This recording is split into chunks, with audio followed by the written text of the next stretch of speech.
We're talking about friendships. What do you want to be known for when as people think about you? But at the same time, as we kind of talk about today, sometimes we don't necessarily measure up to what we want to be.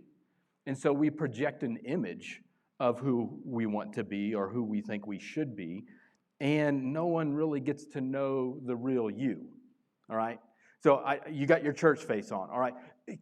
The church, all right? Like this never happens in the church where we project an image of what we think, and then all of a sudden it's like, oh my gosh, I didn't know that was happening, or whatever's going on. We live in the Instagram social media world where people project an image of what we think we want to be or show, but no one gets to know the real you and open up. And Jesus said, you're to love each other, love one another. And so I know we forget about everything that happened pre-Labor Day, and I'm not thinking that everybody remembers every word of my sentence. I barely remember what I was talking about 2 weeks ago. But just as a review, we set this up of where we're headed this month and talking about relationships. We talked about why. Why community? And we said in week 1 that you need other people. It is in your DNA to be in relationship with people. Why? Because you're created in the image of God. And what do we know about God? He's the Trinity, Father, Son, Holy Spirit. They are in perfect unity, in connection and in relationship with one another. You are made in His image, so that intrinsically is in you to belong, to know God and to know others, to be known by God and to be known by others. And so we strive and crave for this type of connection with people. It said in when God created, He kind of reiterated this. He created, and it was good. It was good. It was good. He looked upon His creation, and it was good. And then in chapter 2, you get your first not good. He said, it is not good for man to be alone. And so this idea of community that we're talking about, this idea of connection and relationship really has nothing to do with marriage. Because you and I don't have to think too hard to know, and maybe you're like, well, maybe. You're people who are married who are deeply lonely and craving relationship and connection. And I know people who are single who have built a great, thriving community and relationships. And so it really has nothing to do with whether you're married or single or anything like that. It's just in us. It's a human thing. It's a being thing. We all want to belong and be accepted and be known. But then we talked about, too, it's not only that I need others, but in week 2, we said that others need you. If you are a follower of Jesus, you need to know that God has gifted you and purposed you and aligned you and put you in a place where the people around you need you. That the friendships and the relationships that you have aren't centered around you, where they just feed you. You don't want to be friends with that person when the relationship centers around them. And Jesus, He told His disciples in His final moments, if you're here in week 2, among you it will be different. You know how the world works, but with you, it doesn't center around you.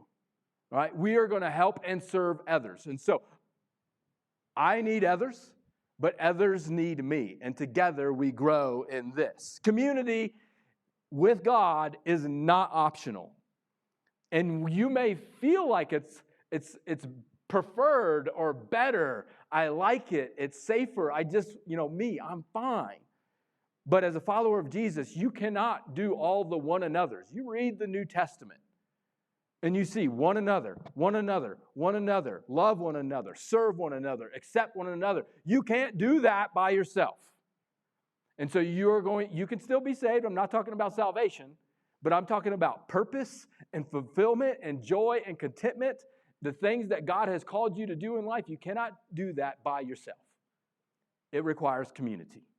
It requires being in each other's lives. I don't know why adults struggle with friendship so much. As this last week, I went to a friend's wedding of ours. And I'm watching my son, who's 7 years old, and instantly making best friends. I like kids, and they know how to do this. They show up, And they're just like, hey, you want to play tag? And then they're playing tag, and then they're hide and seek, and then we're dressed up in clothes, and somehow he's in the sprinkler system, running through the sprinkler system, soaking wet while we're at a wedding, and they're having a great time. And now we're booked for some sort of play date that's happening in the next coming weeks. Kids do this. Adults, we struggle with this. I want to kind of poke a little bit about that. Why do we do this? Why do we not? And I sometimes too, like I remember I've taken a risk, and I've developed some friendships, developed some relationships. There was a guy who ended up being a really good friend of mine, but it started off a little weird and a little awkward. We met at Starbucks one morning. It's like 6 o'clock in the morning, and we were kind of just meeting weekly and kind of just getting to know one another and having conversations and that sort of stuff. But it was going really good, and I really liked this guy. And so we get there one morning at Starbucks, and I'm having this conversation, and we're getting started. And I just kind of want to let him know, like, hey, I'm in, man. Like, I'm rocking this friendship, this relationship thing. I'm loving just our connection and stuff. But I'm like, I want to go a little bit deeper. So I said, hey, man, I would just so you know, put my cards out on the table. I'd love to take our relationship to the next level. And he did the same thing you did. He laughed in my face. And so I was like, crap, that's terrible. Like, don't be weird, all right, when you're trying to do these things, all right? But at the same time, here's a key point and a key thought that I want to, I may not say it as much as I want, but you might want to write this down or take a picture or something. This is really crucial, all right? People will be impressed with your strengths. People will be impressed with your strengths, but they will connection. They will connect with your weaknesses. And so we had that awkward moment, and it was something throughout that kind of just broke the ice. He knew what I meant. I was able to power through, and we had a great friendship and just sharing and being awkward and vulnerable together. But people we impress with our strengths, but we connect through our weaknesses. But because we want to avoid the awkward moment, because we fear rejection, we often avoid. Walls go up, and we don't want to be in pain. Like, if we get the right friendships, here's what I'm convinced of. If you get the right friends in your life, you set yourself up for success in almost every area. Parenting. Oh man, I got a great set of mentors and friends who just help me and encourage me. Career, finances. I got a great set of friends who just encourage me or help me keep me on path. Spiritually speaking, I have a great set of friends who encourage me, who don't let me give up. When I'm gone, they're like, hey man, we missed you. When you set up the right community and village of people, not one person's going to fit all those things. You set yourself up for success. But we know on the flip side, when you have the wrong relationships in your life, the amount of pain and destruction from the people that you have surrounded yourself with is almost unbearable. And so we will avoid, because we've been hurt before. We've been burned before. And we don't want to risk that again. But again, as a Christ follower, I want to continue to press this button that you cannot one another by yourself. I'm going to ask you a question. You don't have to answer this. But who has refrigerator rights in your house? Who has refrigerator rights in your house? Like, you think about it back in the day, like, or a TV show where the person could the friend could walk in the back door or something unannounced, and they just open the fridge and they got the Coke or the whatever, and they got refrigerator rights. They don't have to ask. Like, if I were to go to your house, I'm probably not opening up your fridge. And if I am, I'm like, is this okay? Can I do this? Who has those rights in your house that you've built relationships with? A sociologist would say not many. Sociologists would say the average adult in the United States has about 2 close friends. And a large majority would have less than that. And the percentages would say that, like a fourth would say, I don't have any close friends like that. And there's some things that we can look at as to why we avoid those things. But Los Alamos, and you might feel the effects of this too, we don't have much material poverty in Los Alamos, although it does exist. But we are living in poverty in Los Alamos. There is relational poverty that people live in and day out, who are lonely, who are desperate for a connection and a friend and community. And there's some things that cause that.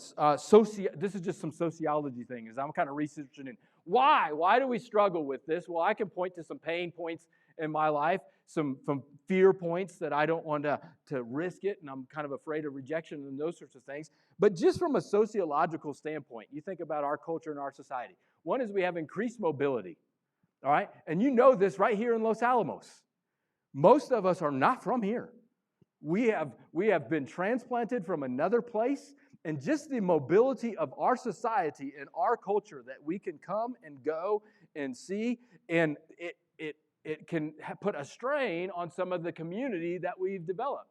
Los Alamos is a transient town. A lot of people come in for a few years and then they leave. And there's nothing wrong with this, just to highlight the fact that it makes relationships and connection hard. Another thing that makes it a little bit hard, why do we suffer from relational poverty, is modern conveniences. Modern conveniences. Now, most of us probably didn't have to deal with this, but things like indoor plumbing, all right? These are things I'm grateful for, by the way, all right? I don't want no one knowing my business going out to the backyard or whatever, but we have indoor plumbing now, fantastic, praise Jesus, all right?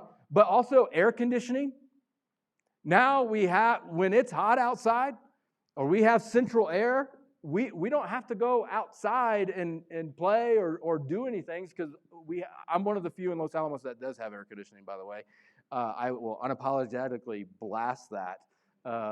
We just happen to happen across it. I realize in Los Alamos, maybe I'm like hitting a trigger point for some of you guys. But in its culture in general, all right, we have air conditioning. We also, this may not be a Los Alamos thing, but this is America in general, the attached garage. All right, I know in Los Alamos, you're like, man, everyone parks in the street, in my street. I can't even get down the street. But the attached garage, that people can now, they don't have to go outside for air conditioning, but you don't even got to see them. You see the car, they drive in the garage, and you never even see them. Phones. There was a time in a day, I know this is going to be hard to believe, but if you wanted to see who was calling you, you actually had to pick up the phone and answer it and talk to them and see who it was. All right? And then you had the answering machine that came in. And now if I didn't want to know who it was, it might be this person, I don't know, it could just go to answering machine. And then you had caller ID, and then you knew who it was. And now we have texting. And this is kind of a new phenomenon that sociologists are picking up on. That you know this because you do this. You see the call, and you're kind of like waiting for the call to go away. You're afraid to press a button because it might accidentally pick up, and then you're like, oh yeah, I'm talking to you now. You're waiting for it to go silent so you can get back to your movie or your video game or something, but you would prefer to text over a call. Why? Because I can control the narrative a little bit better on texting. A voice conversation now, I don't know what you're going to say. I don't know what you're going to ask me. I don't know how this is going to go, and it would be easier, and I'm a control freak, and I'm a little bit convicted on this too, that I don't have to pick up because I can text, and I can kind of direct and direct this conversation the way I want to go over text message now. Modern conveniences can help. Now also, we have entertainment, okay? You have individualized entertainment right on your phone, right on your tablet. I don't even have to go to the movie theater anymore unless I just want to. I don't have to get out. Everything can come to me, and it's specific to me. Now, I like this, but we got to understand these things impact relationships. Online shopping, online baking, like we learned in COVID. Some of us, we don't even have to get out to the store anymore. It just comes straight to our house. I'm grateful for these things. I'm kind of convinced we could get a work-from-home job, travel around the world, go and sightsee, and do different things, have all the entertainment and have all the goods delivered us, live a happy and luxurious life, but something would still be missing. Someone would still be missing. In fact, I would argue that a group of someones would be missing because it's in our DNA that we need community.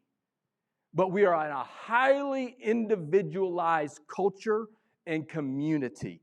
We would be wise and smart to recognize that and how it works against us in this. Why do we have relational poverty, increased mobility, modern conveniences, rise in social media, which I love online and I love social media. But it is the age of immediate feedback. I get that dopamine hit of a like or a comment, and it momentarily relieves my loneliness, but always leaves me wanting. So I'm not against these things, but I just want to be wise in understanding how they work against me in building relationship and community. Would we have the courage today to acknowledge that maybe what we're doing, how we've allotted our times and our priorities, could we acknowledge today that maybe what I'm doing is backwards? That we would have a Romans 12 moment where it says, don't copy the behavior and customs of this world, but let God transform you into a new person by changing the way that you think. Then you will learn to know what God's will for you is, which is good and pleasing and perfect. And so we've looked at the lost art of friendship, the healthy ingredients to community and thriving relationships here in Los Alamos or wherever you go in the world, because it really doesn't change. We're going to continue to look at that today and in the coming weeks. But for review, we've said it takes time. You will just not have that instant friendship. You might have an instant connection. Hey, we like these things or we struggle with these things and we connect. But friendship, community, deep friendship takes time. Sociologists would say it's going to go from a casual acquaintance to friend 100 hours. From friend to like a ride or die friend, you're looking at 200 plus hours time spent together. It takes time and it takes hard work. Friendships, you need to be present. Be where your butt is, as my counselor would say. The nice way would say, be where your feet are. But so many of us are here, but we're not here. You're checking the score of the football game. I know it. I'd be doing it too. All right, I'm okay. We can multitask. All right. I'm glad you're here, by the way. Week 1 of the NFL, and you are here. And I know the Cowboys play tonight, but you're here. Give yourself some credit for that, all right? Because I'm just like, hey, that's not an easy thing for us football fans. I get that. But you got to be present. Relationships. Oh, let me get on your job for a little bit because this is for someone. Like, your job is so busy. Let me be a little bit harsh. In 200 years, no one's going to care. You're like, well, I work with nuclear material. It's going to last for like billions of years. Okay, whatever. No. We are told what we do right here, right now, in the present matters for eternity. This earth is temporary, and we focus to be present. Don't miss the kingdom. Not the earthly kingdom. Not America, like we talked about a few weeks ago. God's kingdom. Right here in front of you. And there are people in front of you who need to know about Jesus and his love for them and how much God loves them too. You are in that workplace to develop something for eternity. Your job is secondary to the kingdom. And then it's a village. It takes a village to start seeing the people right in front of you as potential people to build this community. That, look, we have a group here of 60, 70, 80 adults in this room. And God wants you to start opening your eyes. You're like, I don't know anyone here. I don't know. But it's a starting place to start building community and relationship, this New Testament one another. That not one person, this magical unicorn that you're looking for, this one person is going to fulfill all of your friendship goals. No, it is more than likely going to be a community, a village of people. So now I can appreciate that you're not the funny person, all right? You don't have to be the funny person because that's not how God created you. That's somebody else over here. They make me. I have a community and a village of people, and I can appreciate who God created you to be and how he's allowed you to be in my life. And I don't have to be that one person for everybody else. I can be me. It's the New Testament one another. Here's God's design right here. You are members of God's family. He called it a family. You have your physical blood family, but he designed a spiritual family for you, a community of people. You are members of God's family. We are his house, built on the foundation of the apostles, the prophets. The cornerstone is Jesus himself. We who believe are carefully joined together, becoming a holy temple for the Lord himself. So you can't just be, well, it's just me and Jesus. Just me and Jesus. All I need to worship is just me and Jesus. You can say that, technically true for salvation, but you read the New Testament, you got to write out like 90% of it because Jesus was always with people, and those people were commanded to always be with one another, loving and bearing each other's burdens. Here's why you want this, right? I'm going to talk about what do we need to do and another ingredient.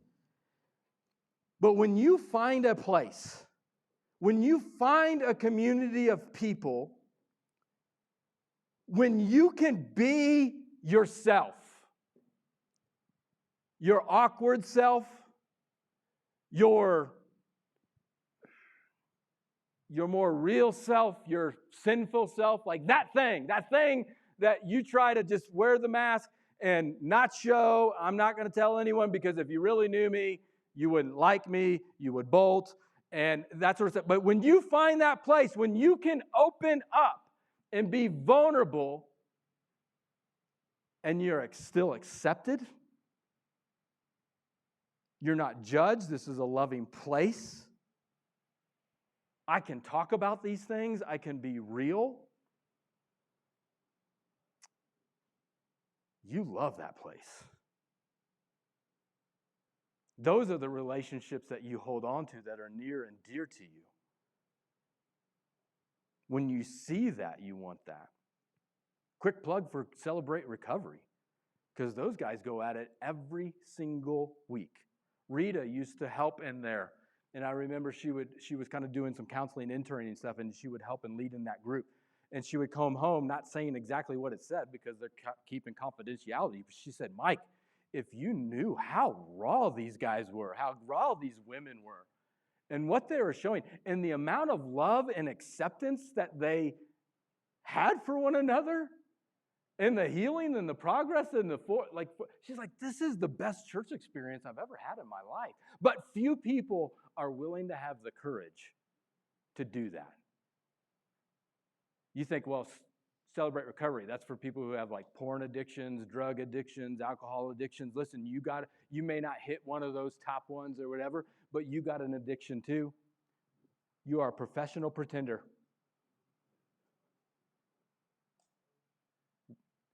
I want to be known for this, but what happens when you don't measure up to this? We project. We protect the image. We try to put up the image that you think I will like in order to, you will like to be accepted by you. And so the moment you start to protect the image and keep the image and wear the mask, you stop improving and stop getting better. Because you're putting all your attention off of the fake you, the imaginary you, the pretend you that I don't even know.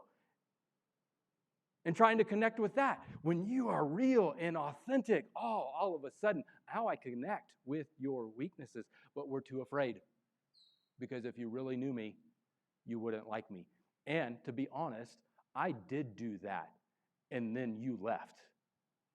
You really knew me, and you didn't like me, and you left. I have proof in my back pocket to show why this doesn't work. But don't give up. Don't give up. You want a great relationship. You want friendships and community like the Bible talks about.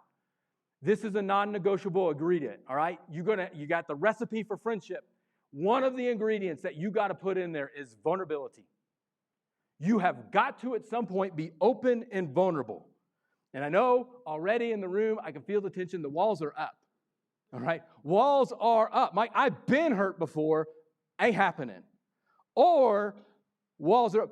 I hurt somebody else. That thing that you did, that secret that's going to the grave ain't coming out, Mike. I am not going to be open. I'm not going to be vulnerable. I knew a family one time that early on in marriage, the husband, I found out that he was committing adultery.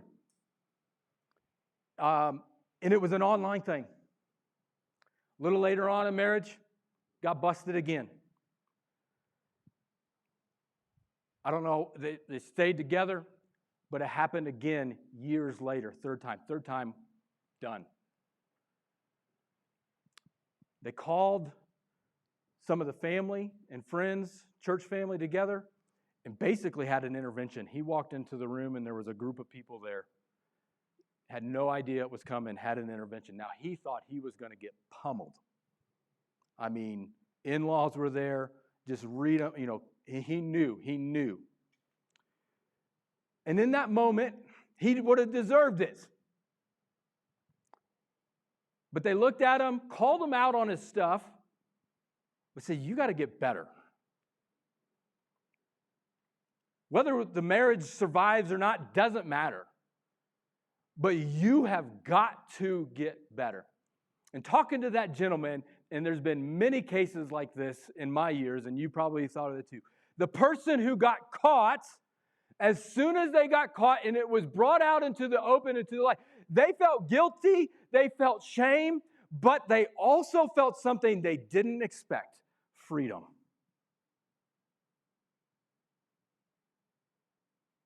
They were kind of glad that the secret was out because they didn't have to hold on to it anymore. That for the first time, they could be like, this is me, the ugly side of me, the dark side of me. No one was excusing the behavior, all right? And I'm not excusing the behavior at all. There's real consequences for that. But there was the idea of being open and vulnerable, brought some freedom. And what I want to say is, you don't have to screw up or mess up or ruin your marriage or relationships or your career in order to find that freedom. It doesn't have to go down that way. And if it's already gone down that way, you don't have to stay chained to that thing. There is freedom. There may be consequences. And maybe that's what you fear. You fear the consequences of your actions more than you do being able to bring it out into the open. But so many people, when you are open and vulnerable, you bring stuff out into the open and you find healing. James, the brother of Jesus, James, like if you're like, man, what did Jesus' brothers think about him? You actually have that in the Bible. It's right there. This is his brother who believes that Jesus is the Lord, the Messiah. All right. Confess your sins to each other. One of my least favorite verses in the Bible. What? No, thank you. I'm out. I'll confess to God. I'll confess to a counselor. I'll pay them, and they'll keep it confidential. But you guys, no way. Confess your sins to each other. Pray for each other so that you may be healed. Friends, this is the church. It is supposed to be a pretend-free zone. Is it? Rhetorical question, you know. Let me ask you a question. When is the last time you were transparent with a person or small group of persons about your sin or your hang-up or your habit, and they stopped and they prayed over you? Some of you may not have ever experienced a moment like this, and I want this for you.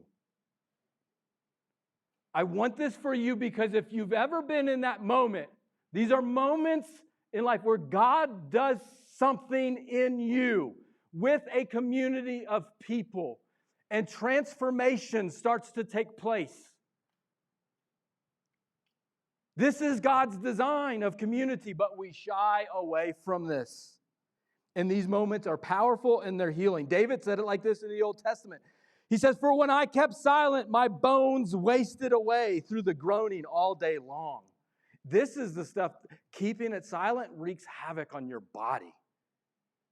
Guilt that you carry, the shame that you carry, it's experienced as a weight, and it weighs you down day after day after day. And Jesus says, "Come to me, come to me, come to me, all who are weary, and I'll give you rest." But I've given you a community to help carry your burdens. In fact, that's what he says. He says, if any other believer, another believer is overcome by sin, you who are godly should gently and humbly help that person back on the right path. Not gossip about them, not walk away from them, but help them. Be careful not to fall into the same temptation yourself, but share each other. There it is again, share one another's burdens. And in this way, obey the law of Christ. If you think you're too important to help someone, you're only fooling yourself. You're not that important. Hello. I can't share your burden if I'm only talking to the pretend you. At some point, and I'm not talking about me, I want you to get into a group. Doesn't have to be a big group. Because people get so upset about, I'll talk specifically freedom, some of the feedback I get. They're like, "Mike, I don't know anybody. I don't know anybody." This here is a catalyst for knowing people, but this is rows. This is a crowd. The design of Sunday mornings is here to praise Jesus. All right? I'm all for community, but you're not going to find it here. Not this. This is going to happen in much smaller groups, in a circle, around a table. And so we have connect groups. Connect group leaders. Let me give you a little bit of encouragement, a little bit of assignment. The people that are in your group this semester, they really don't care how much you know about the Bible or if you teach a great lesson. It's important that you teach Bible and good truth. But if they can connect with you guys, if they know that you care, if they find a place that is a safe place to open up and be real and I'm not going to be judged, they're going to love that. And your group is going to be phenomenal. I've been in groups where we have kind of that first meeting. A lot of these groups are going to be meeting for the first time. And we don't know each other. And so we're kind of just sharing a little bit about ourselves, a little bit about our family, and kind of going into it. All right, here's something that's, here's a stressor in my life, and we kind of share those things and go through. But then you get into the group, and like the third or fourth person, you kind of see, they kind of have this look, and you're like, am I gonna do this or not? And they skip all the surface stuff, and they just get right to, here's the stuff. And there might be a tear that's shed or something like that. And all of a sudden, you kind of see group number one that went first. They're kind of like, we need to go again. Because I deal with that too. Or I had that hurt too in my family. Or I went through something like that a long time ago. Or I'm in the middle of that right now. And we kind of open up and we start to connect. I've been in groups like that where I did that once. I stayed surface level. And I'm with a group of online guys and kind of having this group session. And I said the surface level stuff. And we were about ready to say goodbye and hang up and go. I said, no. I'm not waiting until the final week to really open up. I said, week one, guys, here it is. Boom. This is me. Here's our struggle. And we went for another hour because we're praying over one another. And that group, we bonded on week one. Don't wait. To be up. So as we close out, let me give you just a little bit of homework assignments, all right? Invite a family over to dinner or somewhere. Invite them to coffee or something. Invite them to your connect group. We say here we want to honor the table, all right? Here is great. We're going to worship Jesus. It's a catalyst for relationships. You can kind of check in with people and stuff like that. But when you and I sit around a table eye to eye, there's something about food and coffee and a table, for me anyway. Like, we can connect. We can start to talk. We can have major disagreements about things, but we can still love one another across from a table. I want you to take a risk and invite somebody, one another, around a table and get to know somebody. Borrow something from your neighbor. Borrow something. This is humiliating. In our individualistic society, I don't need to borrow a wrench. Why? Because I can just buy it and get it off Amazon Prime in 2 days, or I can run to Metzger's or whatever. Borrow it. Just for the sake of killing your pride just a little bit. That's what I'm after. It's not going to be best friend zone. No, not looking for that. But your pride. Your pride needs to go down a notch. When you borrow something from a neighbor, hey, I don't got this, I'm sorry, or whatever. But it's going to create that little interaction. But this one I want you to do if you're in a connect group, and I want you to be in a connect group because I want them to be different. I want them to be different. Go first. Go first in being open and vulnerable. Now, I realize there's some boundaries to some extent on how much you share. But whatever it is, if you're like level 1 vulnerable to level 10 vulnerable, and you're like, I'm just good at 1, well, why not a 2? Make yourself a little bit uncomfortable. You don't have to go all the way to 10. But open up a little bit so we can see the real you and who you are. My friend, the family that I knew that went through that separation and he had committed adultery, only a God thing, because didn't know what it was going to do, they're still together. They decided, with a lot of flack from a lot of people, and even friends who said, I don't know why you're doing this, but they felt like this is what God was calling them to do, and they didn't even know why they were doing it, but if they felt like God was doing it, they're still together. And you know what? They're starting to make their story public. And you know what they're starting to do as they're being vulnerable? They're finding a whole heck of a lot of people coming out of the woodwork, stop playing pretend and saying, we're struggling too. What did you guys do? I'm in a divorce. I'm divorced. I'm still struggling with that. Or we decided to stay together and I'm struggling. What do we do? And this is what you find. When you are comforted in your troubles, as it says in 2 Corinthians, we can comfort others. When they are troubled, we will be able to give them the same comfort God has given us. But that only comes with you being real and being open and not being fake.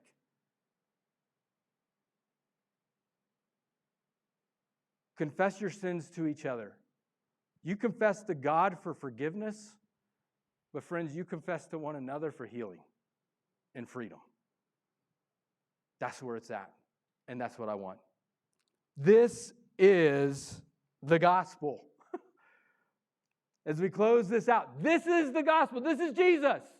All of us are sinners, and we are messed up, and God knows it. And yet He still loves you, and He still accepts you. He still says, you're my number 1 draft pick. You're my starter. You're in. I want you. I love you. Let's go. And Satan wants to mess you up. He wants it to go down in flames. So you'll stay silent. And we see this happen over and over and over again. And if you would start to open up, if you would start to be vulnerable, if you would start to share, and you start building those relationships in that community where you are accepted and they're going to encourage you. And when you want to give up, they're right there with you saying, hey, don't give up, don't give up, don't give up. They'll call you out. I need some truth. I need community because guess what? You don't have it all together. I don't have it all together. We're blind. We have our blind spots. I need other people in my life that can see things that I can't. And so Romans 8 says there is no condemnation for those who belong to Jesus. Friends, when we are able to jump into this mess, this is the best in relationships because we're finally working on us. You're not protecting the brand. You're not protecting the image known as you. You are being real and you are working on you. And this is God's design. Final question. Who is looking out for you? Who is one person in your life that is looking out for you? Chances are, if you went on a vacation this summer, you had your neighbors, and you said, hey, I'm going to be gone for a couple weeks.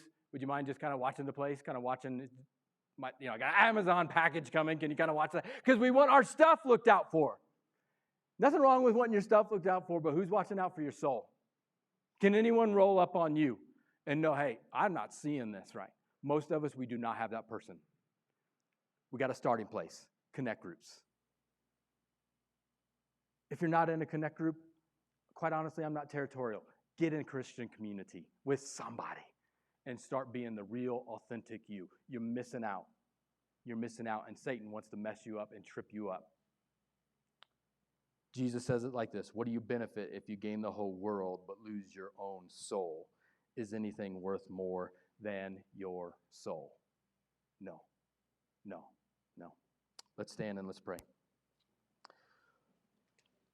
I want to say thank you so much for taking the time to listen to the message today. I hope you felt inspired to take your next step of faith with Jesus. Just a couple next steps that you can take coming out of this. One, leave a review or a comment or share this message. That really does spread the message further and faster when you do that. Secondly, if there's a next step that you need to take coming out of this, head on over to our website, click Get Involved, and let us know exactly how you can take your next step. We would love to partner with you in that. And finally, if you have been impacted in a positive way through our ministries, or your family has been impacted in a positive way through our ministries, go on over to our website and click Give. And if you want to partner with us financially, that would be huge in getting the message of Jesus out through our ministries. Thank you again for stopping by the podcast. Have a wonderful week. God bless.